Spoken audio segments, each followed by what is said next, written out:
Hey, salut tout le monde, on se retrouve pour une nouvelle vidéo. Cette fois-ci, on va parler d'astuces Kama pour petit et moyen budget. Bien sûr, il n'y aura pas de bullshit, c'est des astuces qui fonctionnent et qui fonctionneront encore. Je ne vais pas vous montrer un item en HDV et vous dire de le craft par exemple, parce que c'est rentable sur mon serveur. C'est absolument pas fiable comme technique ça. Bon, bref, commençons. Premièrement, comment faire des Kama quand on commence le jeu. Nous avons les quêtes Incarnam, qui sont rapide à faire et permettre de faire les kamas de départ. Vous allez me dire, mais c'est de la merde cette technique. Je vais vous dire, oui, c'est de la merde, mais ça permet de faire ces kamas de début. Du coup, on crache pas dessus. Voilà, des petits kamas, vous voyez un petit peu les quêtes. Voilà, rapidement. Deuxième technique. Nous avons les métiers, qui sont une source de kamas sûre, bien qu'ils ne rapportent pas tant que ça comparé à d'autres techniques, ça reste une valeur sûre. Et parmi les métiers les plus intéressants, on a les métiers de récolte, comme mineur, bûcheron, alchimiste et paysan. Parmi ces quatre, le plus rentable de mon point de vue reste le mineur. Un peu lent à monter au début, car il faut miner, mais dès qu'on peut craft les pierres d'armes, on monte rapidement 200. Par exemple, sur Brumen, voici les prix des minerais. Pour ce qui est du fer, du cuivre et les premiers minerais. Les prix sont merdiques, mais pour le reste, ça commence à être intéressant. Par exemple, le cobalt, il n'y en a plus. Vous pouvez le vendre à prix intéressant. Manganèse, ça coûte plus ou moins cher. L'étain, bon, l'étain il est assez rare, mais il coûte plutôt cher. Silicate, argent, bauxite, or, etc. Dolomite, bon, faut même pas rêver. Faut avoir l'alliance, etc. Pour ce qui est des alliages, on peut aussi voir le prix des alliages. Lardonite, pyrite, utile.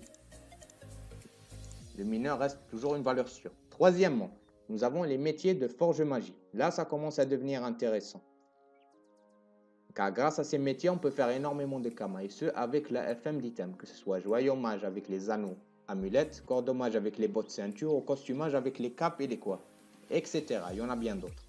Toujours, etc. Il y a toujours quelque chose d'intéressant à FM et bénéf dessus. Par exemple, les alliances Silimel. Souvent, les crafts coûtent 10 000 kamas, voire moins.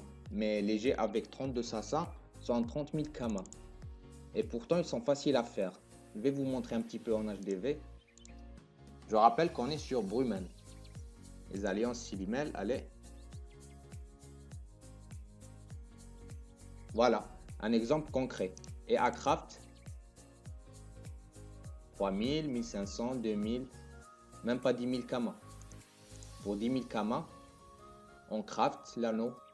On passe quelques ruines dessus, on peut le vendre à 30 000 kamas s'il a 32 sagesse. Voilà comment faire du bénéfice facilement. Je vous laisse chercher, fouiller les HDV pour trouver d'autres astuces intéressantes. Quatrième technique, là je vais m'adresser au moyen budget. Cette technique consiste à être dans une bonne alliance et pouvoir recycler des ressources contre des pépites. Et pour ce faire, vous devez disposer des droits de modifier un prisme pour pouvoir y mettre un recycleur équitable. Et je dis bien équitable. Et surtout, le récupérer ou soit utiliser un prisme avec déjà un recycleur équitable dessus.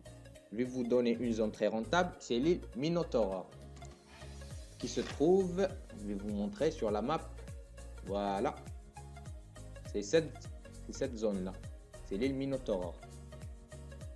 Petit aparté, votre alliance doit avoir le contrôle de la zone et vous devez recycler sur cette zone pour bénéficier d'un bonus de 100% sur les pépites.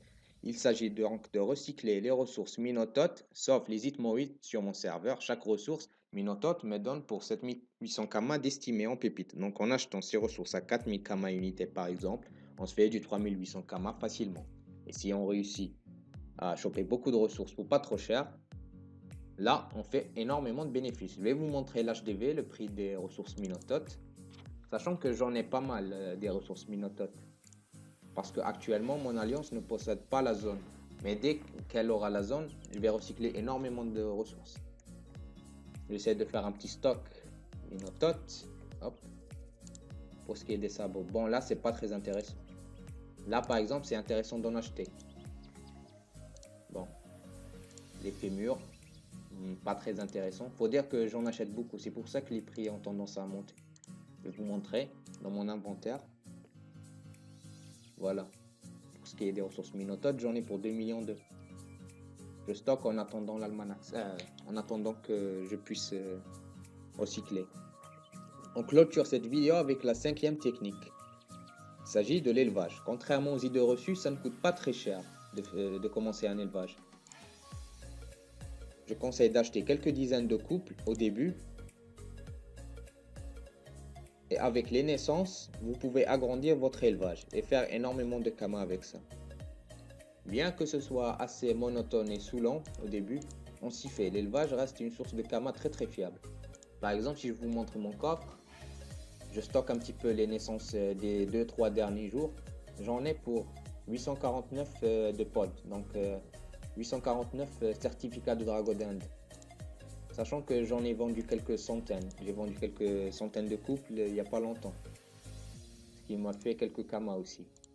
C'est non négligeable. Sur ce, à la prochaine pour une nouvelle vidéo et abonnez-vous.